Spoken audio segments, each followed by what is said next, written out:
Un chemin de terre qui s'enfonce dans la forêt. À l'abri des arbres, loin des regards, Tent City. La ville détente, comme l'appellent ses habitants. Une centaine de sans-abri, dont Angelo, maçon en temps normal, mais chômeur depuis un an.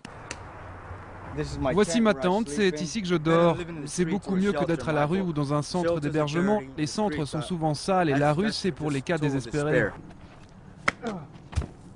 Le sport, c'est avec ça qu'Angelo garde la forme et surtout l'espoir depuis son arrivée ici avant l'été. Pour Elwood et sa femme, emportés par la même spirale il y a 2 ans, c'est la décoration qui compte. Au lieu de déprimer parce qu'on est sans abri, on rentre chez soi, on ferme la porte et là on ne dirait pas qu'on est sans abri. Et puis ça montre aux gens que les sans-abri ne vivent pas forcément dans de mauvaises conditions.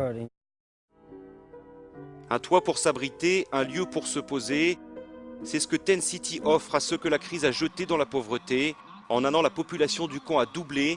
Le pasteur qui l'a créé en 2006 pour une poignée de sans-abri tente de faire face. Voici notre cuisine. Nous avons une cuisinière à 4 feux comme dans n'importe quelle maison.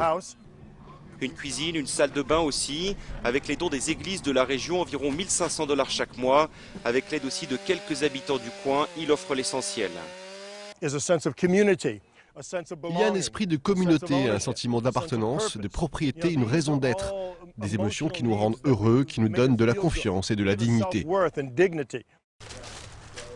Tent City, c'est aussi la sécurité, si importante pour les plus vulnérables. Il y a 2 ans, Marilyn était encore designer dans le textile à New York. À son âge, elle le sait, retrouver du travail est presque impossible.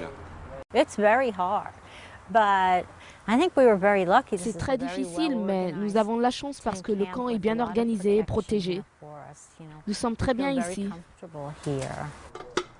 Bientôt pourtant, il faudra peut-être partir car la ville voisine réclame l'expulsion de Tent City, illégalement installé sur l'un de ses terrains. La justice doit trancher, les habitants, eux, n'ont pas prévu de bouger.